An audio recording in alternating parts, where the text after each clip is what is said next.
morning, friends. We are on the epilogue. Goodbye. Why did you come back to Raqqa, Uncle? I finally asked. He was surprised by my audaciously direct question. I suspected he actually liked it, despite the pain it would incite.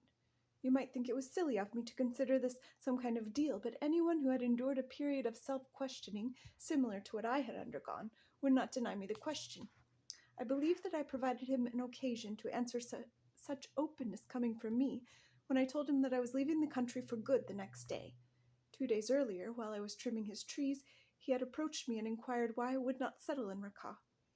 Why I kept crossing back and forth. For a proper answer, I looked at what was behind him. There sat the car of Abu Fatima. Abu Fatima had been the neighborhood annoyance ever since he had transformed the old recovery center into a mosque, and now he was my uncle's neighbor. Abu Fatima kept an eye on his neighbors, investigating their absence at his mosque during prayer times. Uncle, do you think this is a life? I had shot back, putting down the tree clippers. He gave me a faraway look, then said, If we leave the land to them, and possibly to those who might come after them, then can we claim to have a right to it later? As long as they are here, and as long as we consider this our country, we have no option but to abide by their rule. And there was where we left off. He was now toying with his wine-red rosary, a habit and reflex in his case, rather than an act of devotion. As someone who had known him for years, I should say that digging deep into his mind was an offense against his nature. He had always been eager to fortify his thoughts from intruders, and I doubted even this time that he would let me in.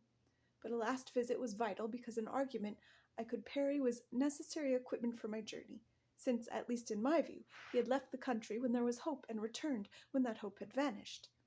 Since Turkey had long ago closed its border under the assumption that its prior porousness had allowed European jihadists to join ISIS and then return to their worried countries, crossing became harder than ever, so I had to make a final decision. What finally pushed me to leave was not just the daily threat, nor war's cruelty. It was the instinctive evil that started to prevail in people's eyes. People in Raqqa had begun to prey on each other, and their anger at the world frightened even me too much. Not that I blamed them. Rather, I was afraid of becoming one of them. Raqqa's time zone had reared hundreds of years backward, and I was striving not to lose all sight of the future. He told me that they, the guarantors of his protection in the European country that gave him refuge, who gave him shelter and opportunity far away from the tapestry and rug-decorated walls of his terrace house, where we sat sipping tea, weren't his people after all, and it, the solid ground that had been paved so thoughtfully for walkers, wasn't as solid for him as the dusty lanes of his own country. He said that the construction workers who arranged the cobblestones he walked on didn't sweat, strive, and hunger for the sake of his feet. He felt that it was only because the cobblestones were mute that they didn't protest his foreign presence and tell him frankly what he had to hear. He tried his best not to say the dread key word in the whole conversation, racism. A word I see clearly now that is often too painful for its victims to utter. He told me that we bore a historical responsibility to commit ourselves to the land of Raqqa, and my head bowed. We are smart people and no less than other people in advanced countries, he said, but we are destined to live in a time when our countries are in decline and even a burden on the world. And we can't do anything about it. We can't. Maybe the next generations. The struggle over whether to stay or leave touched every Syrian I knew, regardless of their circumstances. What was worth fighting for, after all? Were we fighting just by remaining there, in our homes, in our country? What was our duty, and what was merely voluntary commitment? Our homeland and roots nothing more than rusty words.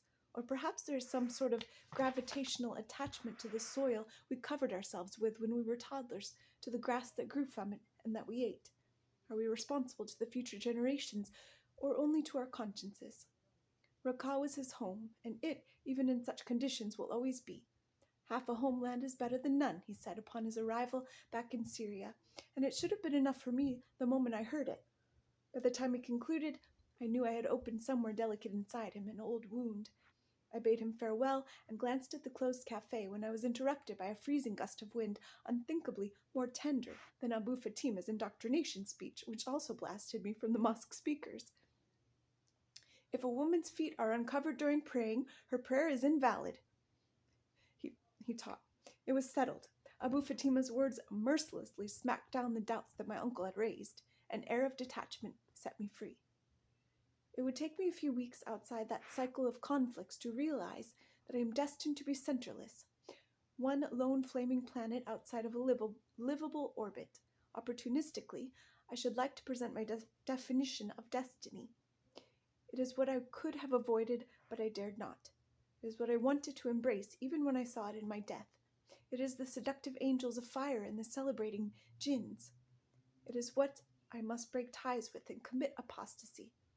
Nael was dead and achingly unforgotten. Turek had been drawing his straight path with the help of his pair of compasses until 6 years after our Ramadan protest and 4 after his recruitment. He curved back toward the initial chance only when it was far too late. In Kardirli, a town in the southern Anatolian plains, Turek lay on his deathbed, his face swollen, breathing through respiratory devices. The same friendly bullets of 2014 now penetrated his chest, sent him and Arar al-Sham into oblivion. After an ideological circumnavigation, Turek had been shot in defense of the 3-starred flag of Jabhat al-Nusra fighters, his old Islamist allies. My uncle was probably planning what to do should his old blackmailer Abu Isa return to Raqqa amid the town's next cycle of liberators. And I, in Istanbul, was counting the wine bottles crackling in Ayaan Isik Alley at 4 a.m.